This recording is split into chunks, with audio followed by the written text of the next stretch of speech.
devant nous. Le prophète dit ceci. Quelque chose d'agréable à faire, c'est de retourner à la maison et de lire sa Bible. Mais quand nous finissons avec la Bible, la joie qui émane dans le cœur, c'est d'aller retrouver ce que nous avons laissé. Pas d'aller lire sa Bible. Je vais vous le dire. Ici la Bible, nous la lisons pour l'étudier. Mais quand toi tu lis ta Bible, tu causes avec ton Dieu. Tu ramènes à faire une expérience avec lui. Parce qu'il parmi les trois choses qui se doit d'être à l'œuvre pour le croyant, il y a la lecture de la Bible. La consécration fait comprendre la prière, la lecture et le jeûne. Voyez-vous, ces trois choses-là sont évidentes. Laissez-moi vous dire, quand vous ne considérez pas ce qu'est réellement la Bible, vous allez même remarquer que votre consécration ne sera pas comme telle. Je vous dis ce qui est vrai. Sur quoi toi tu te bâtis pour pouvoir dire que je suis en train de me consacrer? Tu te consacres parce que la Bible a dit que tu dois te consacrer. Mais on n'a pas de Bible. On parle seulement de consécration. On écoute beaucoup de frères dire ça. Ce mot est très courant. Ça se dit à chaque fois. Je suis en consécration. Je me consacre. Mais une personne qui se consacre, il n'a pas de Bible. Ça ne tient pas pour ça marche pas. On se consacre avec sa Bible. Oui, parce que c'est ta Bible qui va te dire. Il est écrit. Entre dans le silence. Et sans ta Bible, on ne pourra pas savoir qu'il est dit que tu dois entrer dans le silence. Mais c'est quoi entrer dans le silence? C'est ça la consécration. Entrer dans le silence. Mais nous n'avons pas de Bible. Comment allons-nous entrer dans le silence? C'est devenu difficile. Vous savez, il y a beaucoup de choses qu'il faut que je déclare. Aussi longtemps que Dieu peut me pousser à ces choses, c'est là que je vais les déclarer.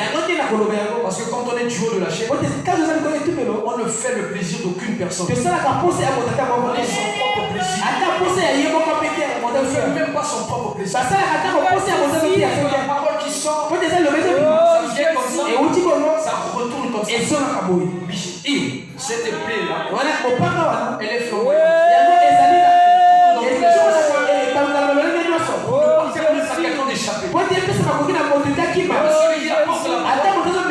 Lui-même aussi est tranché. Raison pour laquelle c'est aussi. Nous devons trancher tout ce qui n'est pas de la parole. Surtout sur ce point. Surtout sur ce point. De négliger la Bible. Cet point-là. Je vous dis, ça nous arrange tellement. Et on le déclare. Il dit ceci. Si aujourd'hui on a des croyants qui ont beaucoup de problèmes, c'est parce que ceux-ci lisent moins. Mais que devrions-nous lire? Si ce n'est pas la Bible, si William Marion Branham est un grand prophète comme nous, il considère la Bible. Qui sommes-nous, vous et moi, pour pouvoir négliger la Bible? Frère, quitte à Dieu, nous allons comprendre les profondeurs qui sont dans la Bible aussi longtemps que nous durons ce petit enseignement.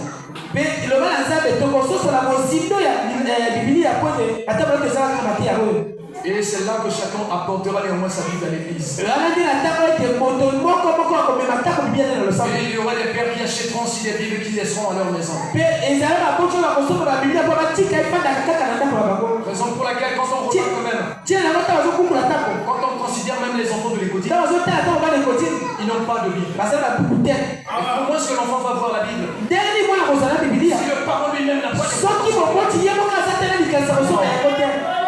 marcher. Ce que le père n'a pas, c'est difficile pour lui de donner ça. On donne ce que l'on a. On n'a pas le coup de lire. On va stimuler l'enfant. C'est impossible. Voyez-vous, très chers parents, très chers parents, vous-même soyez à la hauteur de ce que vous pouvez tout penser. Je nous demande tout simplement à apporter la Bible sur la table.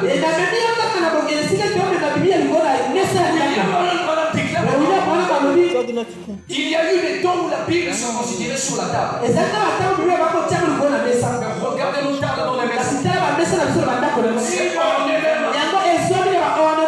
Des pots de fleurs. Soyez-en que ça donne de la beauté dans la maison. Mais la chose qui devrait donner la vraie beauté, c'est-à-dire la Bible, a été mise dans nos maisons. Nous avons toujours d'images que nous ne pouvons poster dans nos maisons. Soi-disant que ça va orner la maison. Mais nous avons négligé la parole de Dieu qui devait orner notre maison. C'est spirituel. Et on a donné place à toute autre chose. Ah oui. Essayez d'analyser un peu. Ici, il s'agit maintenant d'analyser en soi. Comment est-ce que nous considérons nos maisons? Où se place la Bible dans nos maisons? Est-elle considérée comme il faut? Toujours dans les citations que je viens de donner. Je vous avais dit, pour pouvoir m'inviter de consulter ça, c'était mieux pour moi de me donner ça au préalable. Il dit ceci. Je ne sais pas si les enfants de Dieu. Vous savez, quand la parole de Dieu est apportée, ce n'est pas pour pouvoir blesser une personne. Non. Ce n'est pas pour pouvoir blesser quelqu'un. Ce n'est pas pour pouvoir faire quoi que ce soit. Ça, c'est l'intention de la personne qui apporte cette parole. Mais Dieu seul, dans sa parole, arrive à trancher des personnes et à blesser beaucoup. Pourquoi il est en train de blesser? Parce qu'on nous coule certaines des choses. Nous avons des veines auxquelles le sang qui coule n'est pas assez correct. Donc c'est on devrait trancher pour pouvoir sortir de ça. Et lui-même à la fin, il va bander ses mains.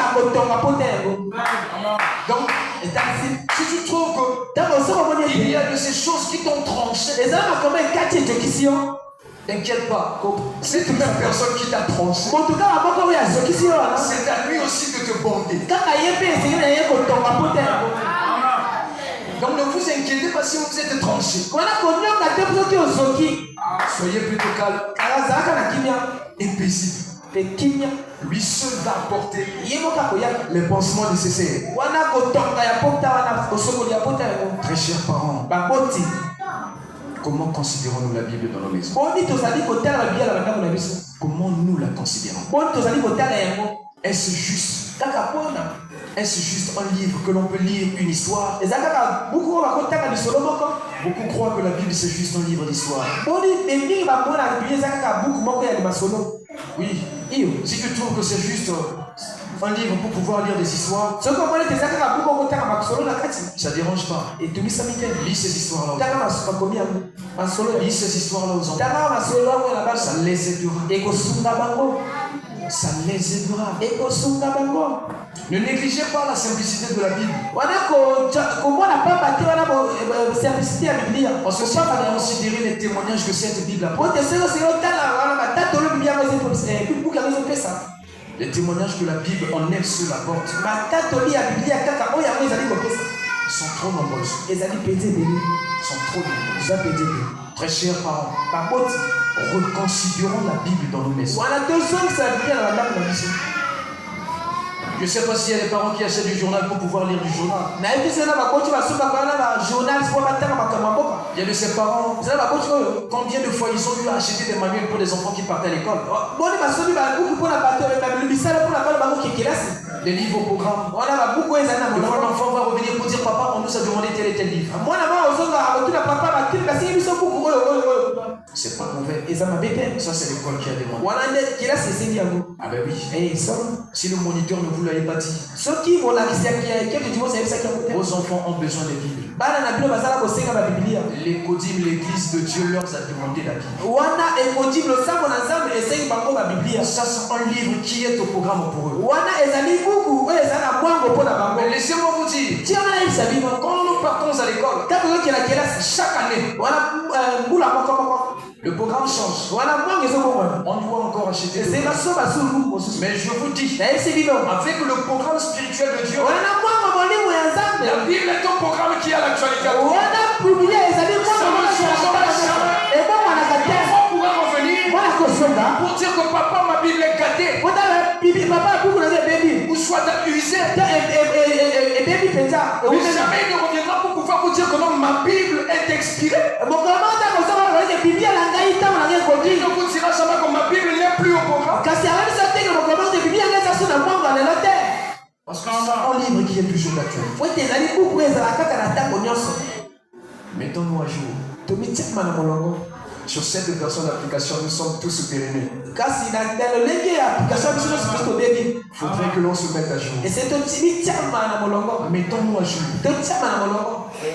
Ne dis pas que cet enfant-ci est trop jeune. Non.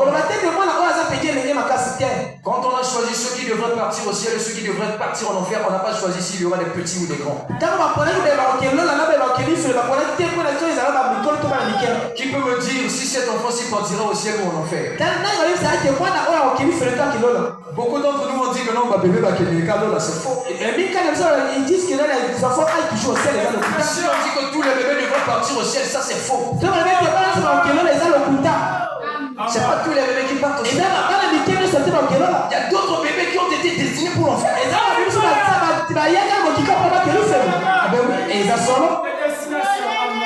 C'est pour dire que le salut ne fait pas cadeau de quelqu'un. Le salut n'est pas là pour sous-estimer un tel. Et donner du profit à un tel. Non. Ça, c'est la balance au verbal. Et l'équilibre de toutes choses. Voilà pourquoi parents achètent la Bible à tes enfants. Et procure-toi une Bible. Vous savez, ça fait de la joie pour un parent de connaître le programme de son enfant. Quand j'ai le programme des études de mon enfant, je peux savoir qu'aujourd'hui, Junior va lire. Ils vont étudier à l'école ce programme-ci. Ils seront sur ceci. C'est avantageux. Et beaucoup de parents, ils n'ont pas le programme d'études de leurs enfants. Ils ne le ont pas.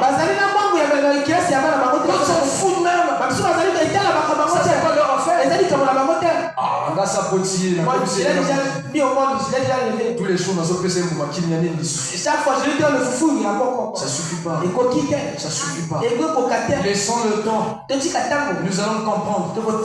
Pour un enfant qui a bien compris la nature, il va comprendre là où tout a été modifié pour lui. Parce que beaucoup d'enfants ont eu des prétures qui ont été modifiées par eux-mêmes, mais par leurs parents. Les parents ont décidé autrement. Parce que toute décision prise aujourd'hui influence notre vie.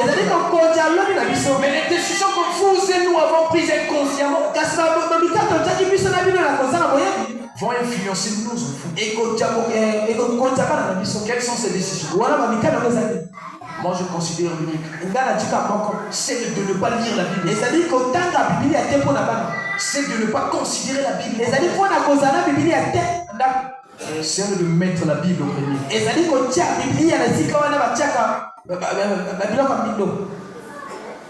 Même comment respecter la Bible. Comment tenir. Dans des maisons, les enfants ne savent pas. C'est pas évident.